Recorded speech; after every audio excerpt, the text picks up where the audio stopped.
High, আসসালামু আলাইকুম। Welcome back to my channel. সবাই কেমন আছেন? আশা করছি আমার সকল ভিউয়ার্সরা, ভাইরা আপনারা যে যেখানে আছেন ভালো আছেন, সুস্থ আছেন। শীতের সকালটা বাহিরে বসে রোদ পোহাতে বেশ ভালোই লাগে। ঢাকায় বসে তো এরকম রোদ পেতামই না এক ছাদ ছাড়া। বাট এখানে কিন্তু বাহিরে বের হলেই হয়েছে। আর ছোটবেলায় এরকম আর বাহিরে শীতের সময়টা বসে বই পড়তাম, সকালে নাস্তা পানি করতাম। আর এদিকে দেখেন আমার ছেলে হচ্ছে প্রচুর মানে হাঁস, মুরগি, গরু, ছাগল এগুলোর প্রচুর পাগল। ছোটবেলা থেকে যখন ঢাকা থেকে আমরা গ্রামে বেড়াতে আসতাম, তখন কি করতো মানে কোথায় ছাগল আছে, কোথায় গরু আছে এগুলোর পিছনে ঘুরঘুর করতো। এখন এই যে গ্রামে থাকার পর থেকে মানে আমার শাশুড়ি হচ্ছে কিছু মুরগি পালে, তো সারাক্ষণ হচ্ছে আমার ছেলে মুরগিতে আদার দিবে, মুরগির পিছে ঘোরাঘুরি করবে। আর এদিকে হচ্ছে আমি, আয়াত বুড়ি আর হচ্ছে মিম আমরা হচ্ছে একটু মার্কেটের দিকে যাচ্ছি। শীতের হালকা পাতলা একটু কেনাকাটা করব আর আয়াত বুড়িকে সঙ্গে করে নিয়ে যাচ্ছি। কারণ ওকে বাসায় রেখে গেলে আরেক টেনশন হয়ে যায়। আমার কি করবে, কোথায় যাবে, দুষ্টুমি করবে। ওকে দেখা গিয়েছে আমার সামলাতে কষ্ট হয়ে যায়। আর আমার শাশুড়ির কাছে যদি রেখে যাই আরো হচ্ছে বিপদ উল্টো। তো ওকে হচ্ছে সাথে করে নিয়ে যাচ্ছি। অবশ্য সাথে মিম আছে এর জন্যই নিয়ে যাচ্ছি। না হলে একা সামলিয়ে দেন হচ্ছে ওকে সামলিয়ে দেন হচ্ছে কেনাকাটা করা খুবই মুশকিলের। তো মিম তো সাথেই আছে। আর আমরা এদিকে হচ্ছে ঘাগর বাজার এসেছি। আমাদের বাসা থেকে একদমই কিন্তু কাছে, ৳১০ মতো হচ্ছে ভাড়া পড়ে। তো বাচ্চাদের তো কেনাকাটা হয়ে গিয়েছে আয়াত বুড়ির। তো মিমের জন্য এখানে সোয়েটার দেন হচ্ছে জিন্সের জ্যাকেট নেবে, যেগুলো অলরেডি আমরা অনেক আগে পরে আসছি। তো এখন ওরা যেহেতু ছোট মানুষ ওরা হচ্ছে এগুলো আবার পছন্দ করে। তো এখানে দেখতেছিলাম কয়েকটা দোকানে হচ্ছে ঘুরে খুব একটা উঠে নাই। আর এই কোয়ালিটি ছাড়া আর কোনো কোয়ালিটি পেলামও না। তো ওর জন্য ওটা নিয়ে নিলাম কেয়ার করার। আর সেই সাথে হচ্ছে আবার একটু জুতো দেখতেছিল। এখানে ঘাগর বাজার মোটামুটি সব জিনিসই আছে। মানে সংসারের জিনিসপত্র থেকে শুরু করে ড্রেস আপ সবই কিন্তু পাওয়া যায় মোটামুটি। তো মোটামুটি ভালো খারাপ সব মিলেই হচ্ছে আছে। তো কোয়ালিটিফুল প্রোডাক্ট পেলে কিন্তু প্রাইস একটু বেশি থাকলেও কিন্তু কিনতে ভালো লাগে। বাট যদি কোয়ালিটি ভালো না থাকে, তখন যদি হাই প্রাইসে বসে থাকে তখন কিন্তু মেজাজটাই খারাপ হয়ে যায়। তো যাই হোক ওর জন্য একটু কেনাকাটা করে দেন হচ্ছে এখানে সবজি দেখতেছিলাম। শীতের সময়টা মানে সবজি দেখতেই মনে হয় ভালো লাগে। খুব একটা পছন্দের না সব সবজি। আগে তো সবজি মনে হয় খেতামই না। বাট এখন আস্তে সবজিটা খাওয়া হচ্ছে শিখে গিয়েছি। তারপর যখন একটু বাজারে যাই সব সবজি একসাথে থাকে দেখতে কিন্তু খুব ভালো লাগে তখন। তো এখানে শীতের এই যে লাউ নিয়ে আসলাম, একটা পাতাকপি নিয়ে আসলাম, সাথে কাঁচা টমেটো, ধনিয়া পাতা, কাঁচামরিচ এগুলো।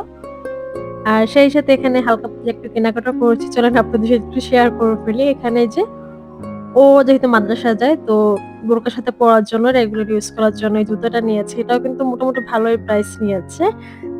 আর সেই সাথে হচ্ছে মার জন্য এই ব্যাগটা নেওয়া হয়েছে। সে যেহেতু এদিক ওদিক একটু ঘোরাঘুরি করে সাথে তার মোবাইল থাকে প্লাস হচ্ছে পানের কৌটো থাকে। যেহেতু পান খায় তো তার জন্য এই ব্যাগটা নিয়ে নিয়েছি। একটু কালারফুল নিয়েছি যাতে একটু ময়লাটা কম হয়। আর সেই সাথে যে তার বিখ্যাত জিন্সের জ্যাকেট যেটা আমরা করোনার আগে মনে হয় পরে আসছি, তারও অনেক আগে। আর এখানে মনে হয় গলা কাটা প্রাইস ভাই। এই দেখেন নরমালি একটা জ্যাকেট আর একটা জ্যাকেট ছিল অফ হোয়াইট কালার। মানে প্রচুর প্রাইস নিয়েছে। মানে কোয়ালিটির থেকে বেশি হচ্ছে প্রাইসটা বেশি নিয়ে নিয়েছে।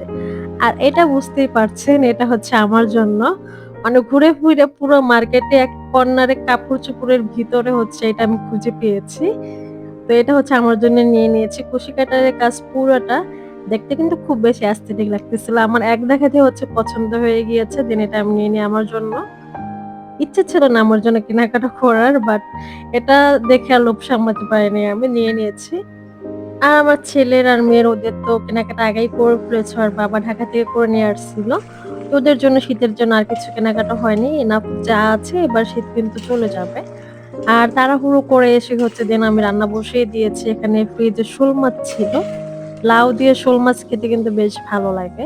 তো বেশি করে ধনিয়া পাতা দিয়ে শোল মাছ দেন হচ্ছে আমি লাউটা রান্না করেছি, অর্ধেকটা রান্না করেছি, পুরোটা না কিন্তু। আর তারই সাথে এখানে শোল মাছ দিয়ে যেহেতু টমেটোও নিয়েছিলাম, টমেটো দিয়ে হচ্ছে ধনিয়া পাতা দিয়ে এগুলো দিয়ে হচ্ছে শোল মাছটাও ভুনো করে নিয়েছি। আর এখানে আমার হিজাবের কিছু অর্ডার ছিল সেগুলো আমি হচ্ছে একটু চেক করতেছিলাম। প্রত্যেক অর্ডারের আগে হচ্ছে আমি একটু চেক করে নিই হিজাবগুলা ঠিকঠাক আছে কিনা। তো এখানে দেখেন কালারগুলো কিন্তু খুবই সুন্দর। আর এগুলো কিন্তু প্রিমিয়াম কোয়ালিটির শিফন হিজাব ছিল। যারা নিতে চাচ্ছেন অবশ্যই আমাদের Facebook কিংবা হচ্ছে Instagram পেজ ব্রাইট হাউজে গিয়ে কিন্তু অর্ডার করতে পারেন। খুব সুন্দর হিজাব কালেকশন এখানে কিন্তু পেয়ে যাবেন। শিফন থেকে শুরু করে আর জেরি হিজাব প্লাস হচ্ছে এরকমের হিজাব পিন গুলো ফুল বক্স কিন্তু পেয়ে যাবেন এরকমের হিজাবের। প্লাস আমাদের কাছে কিন্তু এখন একদম প্রিমিয়াম কোয়ালিটির নিকাব কালেকশন গুলো কিন্তু পেয়ে যাবেন। ২ টো সাইজ এভেইলেবল আছে। যারা নিতে চাচ্ছেন হিজাবের সাথে পিন প্লাস হচ্ছে নিকাব একই পেজে কিন্তু আমাদের পেজে পেয়ে যাবেন। তো এখানে এই যে একটা পার্সেল আমি রেডি করে নিয়েছি, প্যাকেজিং করে নিয়েছি। এরপরে আবার প্যাকেজিং করা হবে। এবং অনেকগুলো কালারের কিন্তু শিফন হিজাব কালার এভেইলেবল দেখেন। ওই যে ডিসপ্লেতে অনেকগুলো কালারের কিন্তু এভেইলেবল আছে। শিফন থেকে শুরু করে জারি হিজাব। তো যারা নিতে চাচ্ছেন অবশ্যই আমাদের পেজটা ঘুরে আসতে পারেন। আর বিকেল টাইমে আবার একটু হচ্ছে দোকানে গিয়েছিলাম, বাজারে না। তো ওদিকে গিয়ে একটু হাবিজাবি কেনাকাটা করে নিয়ে আসছি বিকেলে চায়ের জন্য, খাওয়ার জন্য। এখন শীতের সময় অল টাইমে আমি হচ্ছে চাটা খেতে বেশ পছন্দ করি ২ বেলা মোটামুটি। তো সকালে তো রুটি দিয়ে চাটা খেয়ে ফেলি। বিকেলে একটু হালকা বিস্কিট প্রয়োজন পড়ে কিংবা বাসায় কেউ আসলে তাকে দেখা যায় একটু হালকা পাতলা নাস্তার জন্য। আমি প্রায় ৩ থেকে ৪ রকমের হচ্ছে বিস্কিট প্লাস হচ্ছে আমার পছন্দের একটা নুডলস নিয়ে আসছি, কোরিয়ান নুডলসটা। সাথে শুটকি প্লাস হচ্ছে এখানে এই যে পপকর্ন ভাজার জন্য পপকর্ন প্লাস হচ্ছে পাউরুটি, ড্যানিশ এগুলো হাবিজাবি নিয়ে আসছে। তো এগুলো গোছগাছ করে রেখে দিয়েছি। হাতে একটু চা বসিয়েছি। এখন একটু চা খাবো। আমার গলা অলরেডি হচ্ছে খুশখুশ করতেছিল। ভয়েস ওভার দিচ্ছিলাম তখনই।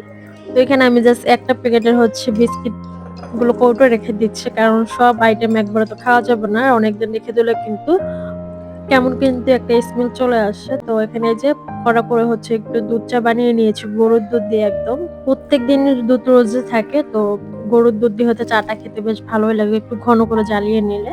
তো ঠিক আছে চলেন আজকের মতো ভিডিওটা এখানে শেষ করে দিচ্ছি। আল্লাহ হাফেজ। আসসালামু আলাইকুম এন্ড থ্যাংকস ফর ওয়াচিং।